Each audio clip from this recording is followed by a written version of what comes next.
እንደዚህ ጠንክራችሁ በርትታችሁ መስራት ነው። የሰው ወሬ አለመስማት ነው። በቃ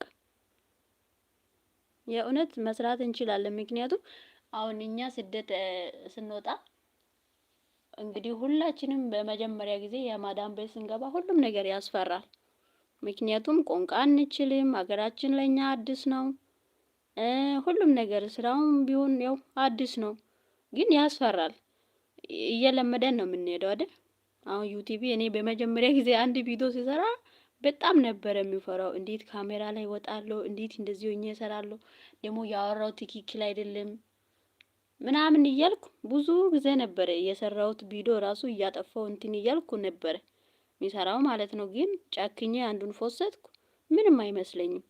ምክንያቱም ሁሉም ነገር ስትጀምሩ የሆነ ያስፈራችኋል። ስለዚህ መፍራት የለባችሁም። ደግሞ የሰው ወሬ አለመስማት